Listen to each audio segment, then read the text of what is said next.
Bonjour à tous et bienvenue dans ce nouvel épisode de notre web-série qui décrypte les grandes tendances et les enjeux d'une stratégie digitale et omnicanal. Aujourd'hui, pour parler de la valorisation des données, j'ai le plaisir d'accueillir Sophie Revol, qui est directrice associée au sein d'EY Société Avocats, spécialiste en protection des données personnelles, et Pierre Santamaria, directeur associé au sein de EY Consulting, en charge de la practice Marketing Effectiveness. À l'ère du tout numérique, il n'a jamais été aussi facile de créer un site internet et de se lancer dans le e-commerce. On a vu notamment apparaître des pure players spécialisés dans la distribution sur internet, y compris dans des secteurs dans lesquels on ne les attendait pas, comme la cosmétique, le sport, où on pensait qu'une présence physique était essentielle. Pierre, est-ce que vous pouvez nous dire un peu plus comment ces acteurs font pour réussir et quels sont les leviers dont disposent les acteurs traditionnels pour faire face à cette concurrence ? Alors effectivement, la clé de ces acteurs pure players, c'est le marketing digital. C'est donc leur capacité à utiliser des données qui vont permettre de personnaliser l'expérience digitale. Et donc c'est leur force, et c'est vrai que du fait qu'ils naissent dans l'environnement digital, ils ont un savoir-faire qui va un peu plus loin que celui des acteurs traditionnels. Et alors, de quelles données s'agit-il ? Eh bien, c'est ce qu'on appelle les données dites first party, c'est-à-dire c'est celles qui vont permettre de personnaliser une page d'accueil, qui va permettre de personnaliser un moteur de recherche et donc présenter des articles qui tiennent compte des visites précédentes, etc. Et donc, c'est une information qui est très importante pour justement permettre de rendre cette expérience la plus efficace possible. Alors, il faut comprendre que ces first party cookies sont à différencier de ce qu'on appelle les third party cookies, dont on entend beaucoup parler en ce moment, qui sont ceux qui vont permettre de ce qu'on appelle retargeter, c'est-à-dire d'aller retrouver l'internaute plus tard dans le web pour lui afficher des publicités. En revanche, ce qui est le plus important aujourd'hui, du fait que ces third party cookies deviennent de plus en plus difficiles à utiliser pour tout un tas de raisons réglementaires, techniques, eh bien c'est évidemment ce first party cookie qui devient essentiel. Et donc c'est grâce à lui, et c'est donc que cette expérience devient, je dirais même, dominante par rapport à celle que peuvent offrir des acteurs traditionnels qui n'en ont pas la maîtrise. Et donc tout l'enjeu, c'est de savoir comment justement utiliser ces first party cookies et dans quelles conditions on peut obtenir le droit de les utiliser. Sophie, on voit effectivement que ces first party cookies deviennent essentiels dans la stratégie des entreprises, mais quelles sont les contraintes légales pour les utiliser ? Alors en fait, les règles françaises, elles sont principalement contenues dans deux textes. Il y a d'une part la directive e-privacy qui a été transposée en droit interne dans la loi informatique et liberté, et bien sûr, il y a le RGPD. Ce qu'il faut principalement retenir, c'est qu'il y a deux grandes catégories de cookies. Les cookies pour lesquels un consentement express de l'individu, de l'utilisateur va être nécessaire, comme les cookies publicitaires, comme en parlait Pierre, puisqu'ils sont très intrusifs dans la liberté et les droits des individus. Et il y a les cookies pour lesquels une simple information est suffisante. Les cookies techniques qui sont de par nature moins intrusifs pour les libertés des individus. Et lorsqu'en fait un consentement est nécessaire, la CNIL est venue renforcer récemment les règles applicables. On va en citer trois. La première, c'est que maintenant, la poursuite de la navigation d'un utilisateur sur un site internet n'est plus considérée comme un consentement valable. Il faut vraiment une action explicite de l'utilisateur, comme cocher vraiment sur une case « j'accepte » dans une bannière cookies. Ensuite, il faut que le site internet permette à l'utilisateur d'accepter aussi facilement que de refuser de mettre en place des cookies. Et enfin, il faut informer l'utilisateur pour que son consentement soit considéré comme éclairé. Donc, pourquoi on utilise les cookies, qui va les utiliser, combien de temps, etc. Pierre, compte tenu de cette complexité, comment est-ce que les entreprises font pour gérer cela ? Est-ce qu'elles l'externalisent ? Est-ce qu'elles le gèrent en interne ? Alors c'est une très bonne question, effectivement, c'est très complexe et donc il y a des sociétés qui se sont spécialisées dans la gestion de l'obtention de ce fameux consentement. Et donc ce sont des sociétés qui sont donc des sous-traitants en fait de la marque qui utilisent ces systèmes et qui présentent justement ces fameuses interfaces qu'on voit souvent apparaître, oui, non, ou si, oui ou non, quels sont les différents modes d'utilisation des cookies.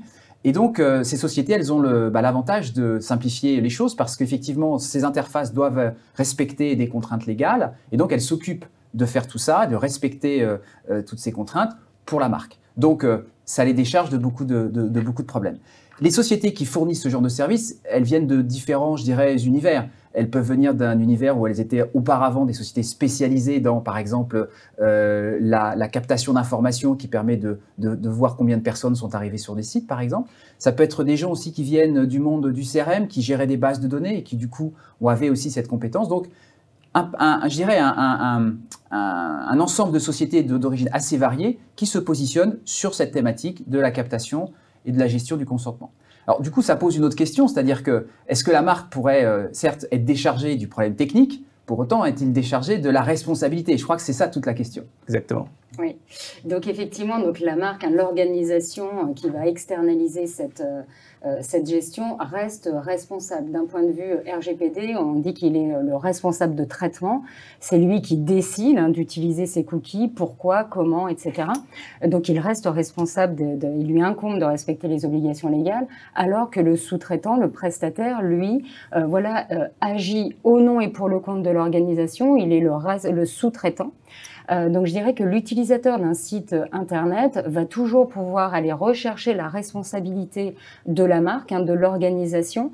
Il est donc important pour l'organisation, bien sûr, de définir avec son prestataire les engagements contractuellement du prestataire afin de permettre à l'organisation de respecter ses obligations légales, en gardant en tête, bien sûr, que le RGPD prévoit des sanctions vraiment très importantes en cas de manquement, notamment financières, puisqu'on parle de sanctions pouvant aller jusqu'à 20 millions d'euros et 4% du chiffre d'affaires annuel mondial de l'entreprise.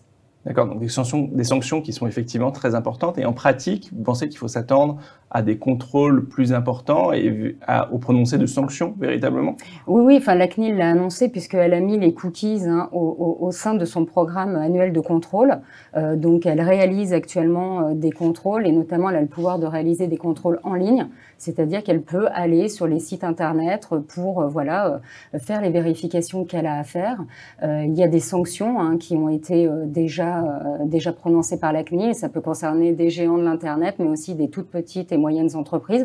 Vraiment, tout le monde est concerné. Donc, je dirais qu'aujourd'hui, si une organisation ne s'est pas saisie du sujet, c'est le moment de le faire et donc contacter ses équipes marketing et à travailler avec les équipes juridiques et bien sûr le délégué à la protection des données. D'accord. Et faut-il s'attendre à des évolutions prochainement? Alors oui, il y a d'un point de vue réglementaire, en tout cas, il y a des évolutions qui sont attendues puisqu'il y a un projet de règlement e-privacy qui est en cours de discussion au niveau européen. Donc ça fait 4 ans qu'on l'attend. Donc c'est un sujet qui est très débattu. Il y a beaucoup de sujets de discussion parmi tous les pays de l'Union européenne. Mais voilà, l'intérêt de ce projet de règlement, c'est qu'il va être comme le RGPD d'application directe dans tous les pays de l'Union européenne, donc il va forcément favoriser une harmonisation des règles et le contenu de ce projet reste dans les tendances actuelles, à savoir un consentement nécessaire, sauf dans des cas très précisément déterminés par le texte. Donc oui, d'un des enjeux des marques, c'est d'arriver dans toute cette complexité juridique, à continuer à être aussi performant et concurrentiel. Et donc, actuellement en tout cas, les législations étant encore différentes selon les pays, l'enjeu des marques, c'est d'arriver à, quand elles sont internationales, et c'est souvent le cas des sociétés e-commerce, c'est d'arriver justement à trouver des solutions qui sont adaptées aux contraintes juridiques de chaque pays. Donc ça, c'est une complexité supplémentaire. Donc les sociétés dont on a parlé tout à l'heure doivent non seulement offrir une solution pour la France, mais en général, on va chercher aussi à ce qu'elles complètent, je dirais, leur proposition de valeur sur tous les autres pays. Donc c'est un enjeu important que d'arriver à trouver le bon acteur et qui soit toujours bien sûr, à jour sur les réglementations. Et donc, c'est vrai qu'il y a un très gros espoir de simplification grâce à la réglementation qu'on attend, mais qu'on attend déjà depuis des années et des années. Donc, je dirais que c'est vraiment, en tout cas, ça va simplifier beaucoup de choses. Reste à savoir quand, et c'est toute la question. Merci beaucoup à tous les deux pour cet échange sur cet enjeu hautement stratégique, mais extrêmement complexe. Merci beaucoup.